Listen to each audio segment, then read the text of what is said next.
Hey guys, Corey Correa here. Welcome to Blue Talks, and I hope you enjoy this video.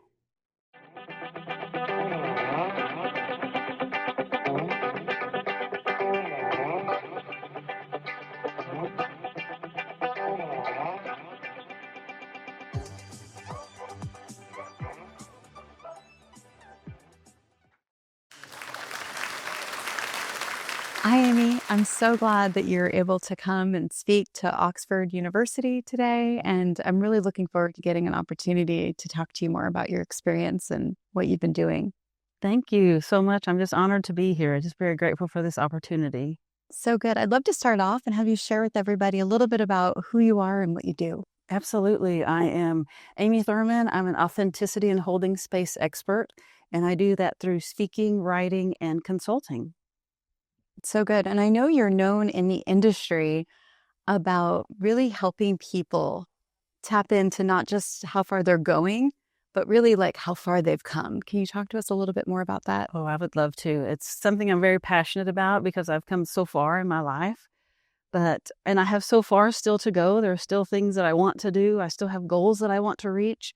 But I have found that it's really important for us to also remember how far we've come. We're so focused, and society teaches us to focus on what's ahead, on the goal ahead of always going forward and moving forward and moving forward. But when we forget how far we've come, we forget where we are now and who we are now and what the foundation that was laid to create the person that we are now. And I actually have lived 10 years with a broken neck that went undiagnosed for 6 months. And I'm able to walk now. I'm able to talk now. I'm able to drive and be independent now, but that wasn't always the case. I was not able to walk. I had to relearn to walk. I had to relearn to read. I had to relearn to talk because of the brain injury and my broken neck, and it sheared my brainstem. Yet I still have things I want to do. Like my goal is to get on a TEDx stage and to share my story and my message of authenticity on a TEDx stage.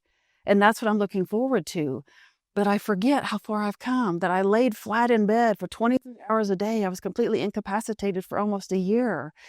And I think what happens a lot, Stacy, is that we choose not to remember that because we don't want to know. That was traumatic for me. It was a time that it literally felt like I was clawing my way out of hell. And I don't want to relive it. I don't want to go back there. But I have to be able to do the things that I need to do and I want to do to move forward. I have to go back to that traumatic time and remember the person that I was and how that version of me built who I am now so that I can do the things that I want to do moving forward. That was a long answer for your question. I apologize. It's so good because I really love this about your work because I think that's what we all do, right? We're looking at the goal that we want to achieve, but we're not seeing like, oh my gosh, I've already done this. So we might be kind of like stuck in that cycle of almost like self-shaming, right? Because we're like, I'm not there yet. I'm not there yet. But how do you help people like actually like look back and see, no, you've already done all of this and you could celebrate that? Yeah, that's such a great question. And I'm going to use an interesting example to make this point. Here at Oxford, I arrived and got off of the train with my huge bag and my huge backpack and my jacket and all of my things. And I'm, hauling all this stuff. And I didn't have Wi-Fi on my phone. I didn't understand how it all worked when I got here on my phone. So I got a physical map from the train station and I was like, this is where I am. I'm going here. Oh, it doesn't look that far. Let me just walk. So I'm walking through Oxford carrying all of this stuff. It was so far. It was so far. And I got to the point where I was like, I still have a half a mile left to go. My knees were hurting. My ankles were hurting. I found a bench and I sat down and I started to cry because I was just so exhausted. My feet were tired. I just wanted to lay down in my bed. And then it hit me. What is it you teach others to do? What do you help them see about themselves? You help them remember how far they've come. You need to do this for yourself too. And so I said, okay, how far have I come? I had gone 1.5 miles. I'd already walked, pulling this luggage 1.5 miles. And I thought, oh my gosh, I only have a half a mile to go. It was a totally different perspective. And so that's what I help people do, is to see that behind them, you've come so far. It's gotten you where you are today. You have what it takes. You have already done what you needed to do. It's already inside of you to get to where you need to be. You've already overcome this, so it's already there. You just have to tap back into it to help it move you forward to where you want to be. And so I use that example because here at Oxford, we can relate to having to walk down the street, pulling our baggage and all that. And it was just hit home to me. It was full circle that I teach people to do this. Oh, I need to live it. Like I need to do it myself too. And so yes, that's how I do it. I love that example because what it's showing is that you've conditioned yourself to be able to like not get stuck, right, in that mind swirl that we can get in when something like that happens. And so from having a broken back and being able to actually get through that experience and the resiliency that had to, prove for you. And now when it's hit, whether it's like, being stuck in Oxford and now it's like it's less time for you to recover, right? And so it's a conditioning tool. And I'd love to know more about people that might not already have that practice of looking back. What would be something you would recommend they could do even starting today to help them see how far they've come? Yeah, I'm going to take a second here. Think about this.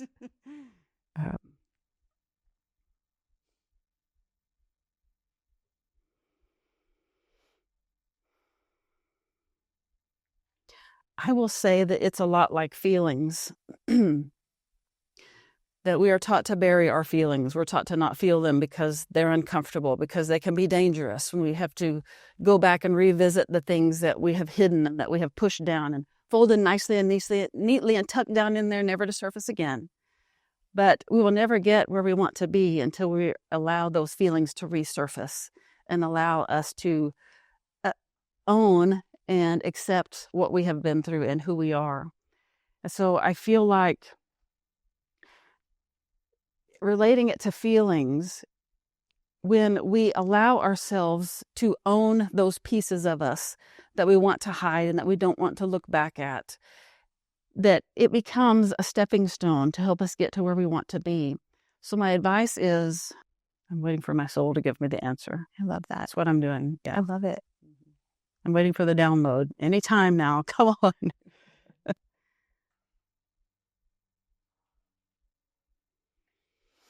There it is. There it is. So my advice is just to take one step at a time. It's not something that you can do overnight. It's not something that happens in the snap of a finger. It's something small that we do. It's a tiny step that we take in the right direction. And we just keep taking that small step one at a time and one at a time. And it may be different. It's different for every person. So it depends on what it is for you, what that step is for you. But it's just starting with just a tiniest step in the right direction. And it's going to be uncomfortable and it's going to feel weird because it's not something you're used to doing. But I encourage people to sit with the uncomfortable, allow it to be uncomfortable, embrace and own the uncomfortable. Because the more you sit with it and allow it to be uncomfortable, the more it becomes comfortable. It becomes a part of who you are now. So just the tiniest step, start with the tiniest step and whatever that means for you. Love that. It's so, I love hearing you talk about like how you could sit in the uncomfortable and be able to feel that, and then you can still take the step. What do you think would help people when they're in that mode of like, I am not liking this, I am not comfortable right now? How do you help them then take that step, especially if they get stuck in that mode? It's a lot about self-talk. Like I really, really help people understand and become aware of what their self-talk is telling them, because we really have we're saying the same words. The same words are coming out of our mouth most of the time throughout the day, but that means the same thoughts are happening in our minds too most of the time throughout the day. And when we become aware of what we're actually thinking, we can change it. So what I have done and what I teach people to do is, when I become uncomfortable, that means I need to understand there's something happening. I need to understand that there's something happening up here that I need to be aware of. What is it? Sit with it. Sit with the uncomfortable and figure out what is happening up here in your brain that's making you feel uncomfortable. And I will just give an example. I was on a Zoom call. I'm part of an Ivy League speaking tour, and I was on a Zoom call with the group of speakers. And the person in charge was calling on all of these people, and she didn't call on me. And she called on all the other people, but not me. And I felt invisible, and it felt uncomfortable. And I wanted to go, end. I wanted to end the call because I had this panic of, she doesn't see me. She doesn't know I'm here. I wanted to wave her down. I'm over here. You missed me. But in that moment, I said to myself, what is making me feel uncomfortable? Why am I feeling invisible?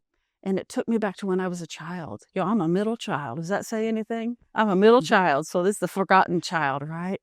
I'm a middle child. And I often felt overlooked and forgotten. And so I sat with this and I understood in that moment that that feeling that I had was the same feeling I had as a child, that I felt overlooked and invisible. And once I understood that in that moment, I thought, oh, I'm not invisible. It's just my inner child sending me a message. And so I flipped it and I said, my inner child is speaking to me. Thank you. I thanked my inner child for tapping in and for speaking to me. And then I began to nurture her in there in that moment. And so it is a lot about understanding what's happening below the surface, because a lot of the way that we feel and a lot of the things that are happening are a result of our past and things that we have experienced in our past. And making that connection is very, very powerful. So good. And I think it's coming alive right now is just what you actually are known for as being really a global expert on authenticity. And you're definitely showing it today. So I really appreciate you being so open and vulnerable. I'd love to know what advice do you have for people on them tapping into their own authenticity so that as they're going through their lives, they're able to be themselves? I say often that we know more about other people than we know about ourselves. And we, I think, do that on purpose. Society teaches us to do that because it's, as I said earlier, because we don't want to own, we don't want to acknowledge what's in there. All of that pain and that trauma that we've pushed down, we don't want to face it again. We don't want to acknowledge that it's there. So we push it down. And in order to get where we want to go, we have to change that. We have to know more about ourselves than we know about other people. And so the very first step in that is self-discovery. That is the awareness of understanding who you are. The world is giving us all this noise and all of these expectations and all of these roles to play and hats to wear and masks to wear that we happily put on and we start wearing them and we sport them so well. But then it covers up who we are at our core.